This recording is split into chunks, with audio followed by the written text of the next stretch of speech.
जी हाँ दोस्तों, बता दे जो गाना चोरी हुआ तो उसका पूरा सच जो कि आ चुका है सामने। बता दे शिल्पीराज ने बता दिया पूरा सच। शिल्पीराज ने बताया खेसारी लाल यादव ने गाना चोरी किया, क्योंकि खेसारी लाल यादव के साथ जो कि ये गाना गाई है और कहीं ना कहीं जो कि पवन सिंह का गाना है जो कि पहले गा चुकी थी, तो उसको पता था कि ये पवन सिंह का गाना है। जबकि खेसारी लाल यादव को ये मना भी करती है, जबकि शिल्पीराज खेसारी लाल यादव नहीं मानते हैं और उसको बोलते हैं कि आपको कोई बात नहीं है, आपको पैसे से मतलब है, आप इस सॉन्ग को गाइए। तो कहीं ना कहीं खेसारी लाल यादव को विवाद करना था भोजपुरी में, क्योंकि इनका गाना लगातार फ्लॉप चल रहा था और वही पवन सिंह को देखे होंगे कि एक से एक गाना जो कि ब्लॉकबस्टर दे रहे थे। तो कहीं ना कहीं जो खेसारी लाल जानबूझकर ऐसा काम किए, हमें लग रहा था कि कहीं ना कहीं गलती से हो गया और राइटर लोग करवा दिए, पर खेसारी लाल यादव जो कि अपने मन से किए हैं, क्योंकि इनको भोजपुरी में विवाद करने का पूरा शौक रहता है। तो कहीं ना कहीं जो कि इनके जितने फैन चाहने वाले थे वो जो कि विरोध कर रहे हैं, पवन सिंह के जितने फैन है वो जो खेसारी लाल को विरोध कर रहे हैं और एक से एक जो कि भोजपुरी में विवाद हो रहा है। और कहीं ना कहीं खेसारी लाइव में आकर भी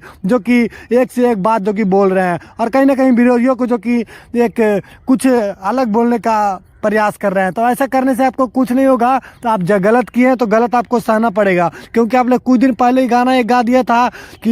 ये लाल घाघरा जो कि सॉन्ग आया था जो कि पवन सिंह का था और जो कि आप उसे उठाकर गा दिए थे, जबकि पवन सिंह उसमें कुछ नहीं बोले थे। पर इस बार आपको पवन सिंह छोड़ने वाले नहीं है, क्योंकि आपने बहुत ही गलत किया, क्योंकि दूसरे का सॉन्ग गा देते हैं